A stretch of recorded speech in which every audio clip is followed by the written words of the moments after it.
और सोनम वांगचुक के लिए खड़े होने वाले, ये बात सही है, पेरेंट्स तो गुस्से में थे, देश विदेश से समर्थन आने लगा कि बच्चों के भविष्य के साथ खेला जा रहा है। ये बात बिल्कुल सही है, खेला जा रहा है बच्चों के भविष्य के साथ। सरकार, देखिए सरकार भी तो लूप देती है ना, सरकार को मैं कैसे छोड़ सकता हूं खुला?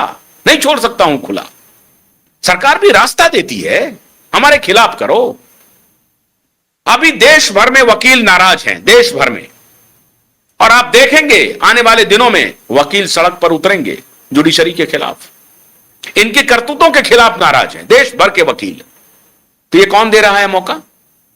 वकील खुद आ रहे हैं या मौका कोई और दे रहा है? जिम्मेदारी किसकी है? फिर उसमें तो नहीं कह सकते हैं आप डीप स्टेट, क्योंकि सारे राष्ट्रवादी खड़े हो रहे हैं। डीप स्टेट नहीं कह पाओगे, सीआईए का एजेंसी नहीं कह पाओगे, नहीं कह पाओगे। फिर कैसे बचोगे आप? तो आप रास्ता देते हैं। साहब, सच बात यह है कि इस व्यक्ति ने मुलाकात की आदित्य ठाकरे से। आदित्य ठाकरे का ड्रग के व्यवसाय में आने के सबूत नारकोटिक्स डिपार्टमेंट के पास मौजूद हैं।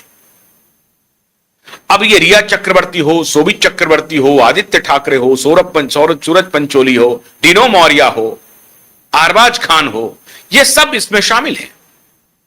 अब उसी गैंग से यह आदमी जाकर के मिलता है। यह कोई संयोग है क्या? संयोग नहीं है, यह पूरा का पूरा षड्यंत्र है, यह पूरा का पूरा खेल है, यह पूरा का पूरा खेल है, पूरा साजिश है। दुबई से लेकर के, मैक्सिको से लेकर के, जहां जहां ड्रग का कार्टेल है उनके साथ इन लोगों के रिश्ते हैं। और इसीलिए ये WEF जाते थे, वर्ल्ड इकोनॉमिक फोरम, इसीलिए ये स्विट्जरलैंड की यात्रा करते थे, दावोस की यात्रा करते थे।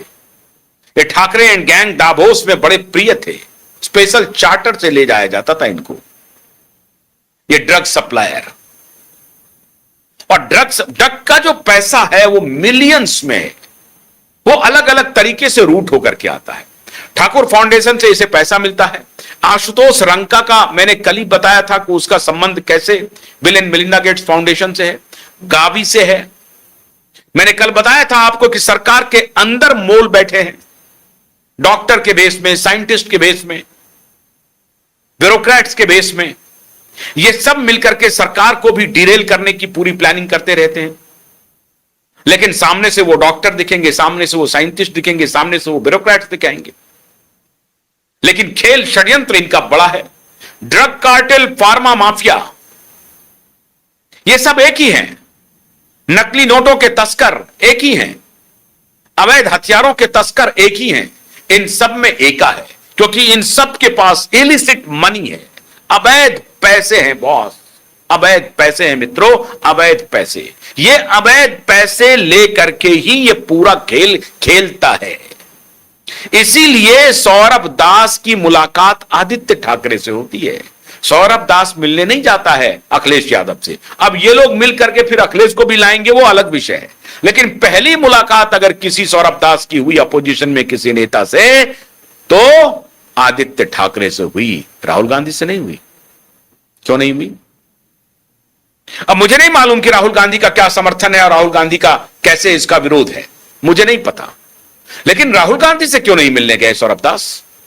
मिलने गए आदित्य ठाकरे से। खबर आ रही है मित्रों कि इन लोगों ने एक प्लानिंग की है। ड्रग का पैसा है इनके पास, आदित्य ठाकरे ने इन्हें इंश्योर किया है कि पैसे की हम कमी नहीं होने देंगे, हम आंदोलन करेंगे। तो संभाजी नगर में एक कास्टिस्ट पूरा माहौल बनाने की कोशिश हो रही है, और वो माहौल बना करके आदित्य ठाकरे सौरभ दास के पीछे छिपना चाहता है, क्योंकि 23-24 अगस्त को FIR का आदेश अवश्यंभावी है अदालत में। और जब FIR का आदेश होगा तो इसकी कस्टोडियल इंक्वायरी की बात की जा रही है। कोर्ट मॉनिटर्ड इंक्वायरी होगी, कोर्ट मॉनिटर्ड इंक्वायरी होगी। कोई शक्ति रोक नहीं सकती है उसको, कोई शक्ति नहीं, स्वयं मोदी भी नहीं रोक सकते हैं। अब इसको इस बात का पता चल गया कि 3 अगस्त को जो अब मुंबई हाई कोर्ट ने जो रुख लिया है वो बहुत ही सख्त रुख है। अब हमारे पास कोई चारा नहीं है। तो असली निशाना जो ड्रग कार्टेल का है, इनको मालूम है कि ये अमित शाह अब किसी के रोके रुकने वाले नहीं है। तो ड्रग का जितना बड़ा कार्टेल है उसके पूरी तरह से वॉर चल रहा है उनके खिलाफ अमित शाह का। हजारों करोड़, 13,000 करोड़ का तो अकेले दिल्ली में भारत सरकार ने सीज किया। फिर कई बार आपने देखा होगा कि मुद्रा पोर्ट पर 3,000 करोड़ का उसके बाद भी पकड़ाया। फिर मुंबई में सीजर हो रहा है, देश भर में सीजर हो रहा है। सारे बॉर्डर को अमित शाह ने एक प्रकार से सील करवा दिया है। तो पैसे की अब आवक नहीं हो रही है, लेकिन जो पुराना पैसा है उससे कहा जा रहा है कि कोई माहौल बनाओ, अमित शाह को पजामे में लाओ, अमित शाह को डराओ कि हमारे साथ जनता है, हमारे साथ युवा हैं, हम गोली चलवा देंगे, हम 150 लाशें गिरवा देंगे। इस तरह का मूवमेंट सड़क पर लेकर के आओ ताकि हमारी गिरफ्तारी बच जाए।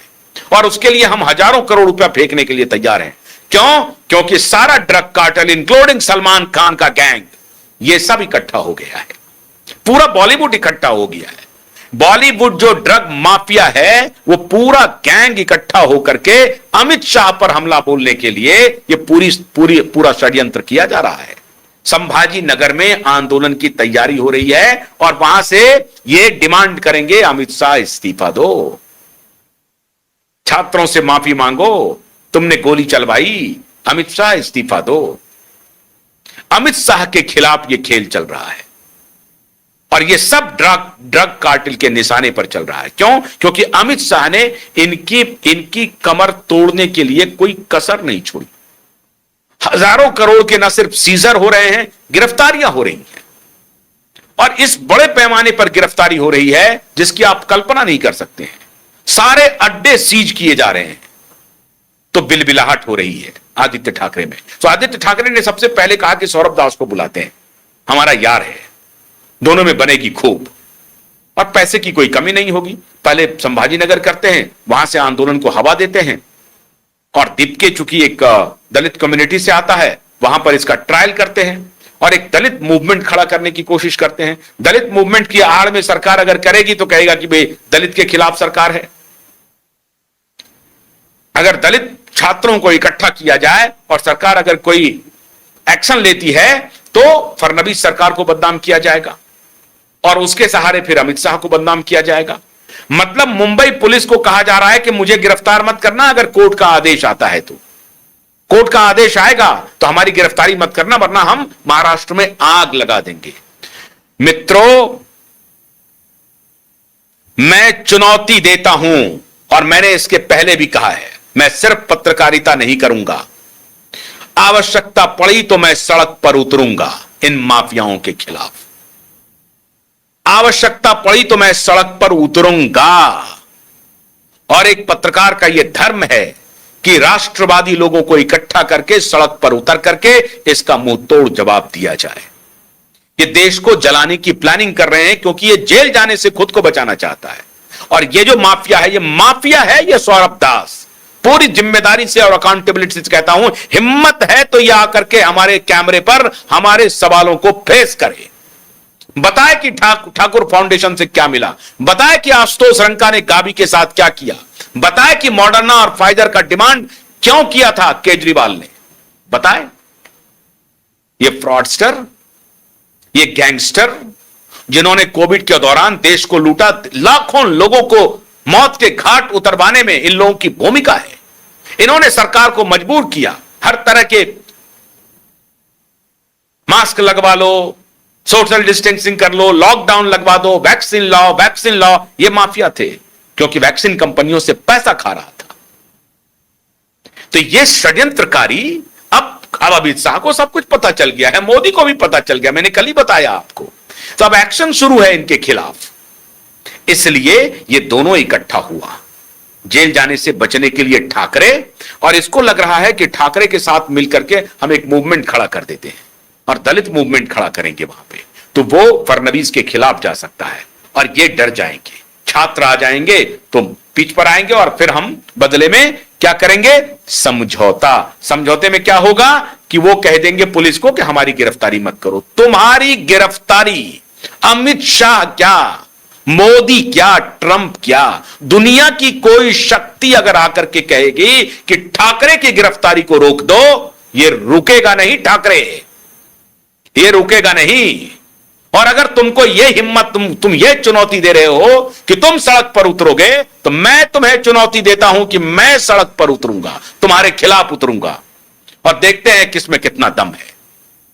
तुम्हारे पाप को मैं एक्सपोज करूंगा ठाकरे, तुम्हारे पाप को मैं एक्सपोज करूंगा। यह लड़ाई यूं नहीं मैंने छेड़ी है, यह सिर्फ पत्रकारीय लड़ाई नहीं है, यह इस देश को बचाने की लड़ाई है, इन माफियाओं से, इन ड्रग कार्टेल से इस देश को बचाने की लड़ाई है। यह नकली नोटों के तस्करों से लड़ाई है, यह अवैध हथियारों के तस्करों से लड़ाई है, यह अवैध ब्रोथल हाउस चलाने वालों के खिलाफ लड़ाई है। इसलिए यह लड़ाई शांत नहीं होगी ठाकरे। तुम जितनी भी कोशिश कर रहे हो, सौरभ दास को ला रहे हो बचाने के लिए, देखते हैं। और राष्ट्रवादी माता पिता से, राष्ट्रवादी बच्चों से मैं अपील करता हूं कि इन माफियाओं का, इन चेहरे, इनको पहचानिए, इनको पहचानिए। इनका चेहरा बेनकाब हो गया। ये सौरभ दास का, ये दीपके का, ये रंका का पूरा चेहरा बेनकाब हो गया। देखिए ये तस्वीर बेनकाब कर रही है। इसको मालूम नहीं है कि कौन है आदित्य ठाकरे, उसके खिलाफ कितना गंभीर आरोप है, उसके खिलाफ सुनवाई हो रही है अदालत में, डे टू डे सुनवाई हो रही है हाईकोर्ट में। इसे मालूम नहीं है क्या? लेकिन ये उसके साथ तस्वीर खिलाता है। यही चुनौती मैंने दी थी इस देश के एक शंकराचार्य को, जो कहने गए थे इनको कि आपके साथ तो धोखा हुआ है। मैंने चुनौती दी थी। आज देखिए उस शंकराचार्य की क्या हालत है। इसने कहा था कि हम तुम्हारे पिताजी को मुख्यमंत्री बनाएंगे। मैंने चुनौती दी थी शंकराचार्य को, अभी मुक्तेश्वरानंद को, क्या अभी मुक्तेश्वरानंद जी, मैं आपको चुनौती देता हूं, आप अपनी पूरी ताकत लगा दीजिए, आप भी ईश्वर की उपासना कीजिए, मैं भी ईश्वर की उपासना करता हूं, देखता हूं किसमें कितनी ताकत है और किसकी ताकत, किसकी उपासना सुनी जाती है। मिट्टी में मिल गया ठाकरे। मुख्यमंत्री बनाने चले थे शंकराचार्य, मुख्यमंत्री बनाने चले थे शंकराचार्य उद्धव ठाकरे को, और मैंने चुनौती दिया था शंकराचार्य को। कहां है शंकराचार्य, कहां है उद्धव ठाकरे, कहां है मुख्यमंत्री का पोस्ट? इसीलिए सौरभ दास और ठाकरे, मैं तुम्हें चुनौती देता हूं, तुम्हारे लिए मैं सड़क पर उतरूंगा। बहुत बहुत शुक्रिया, नमस्कार।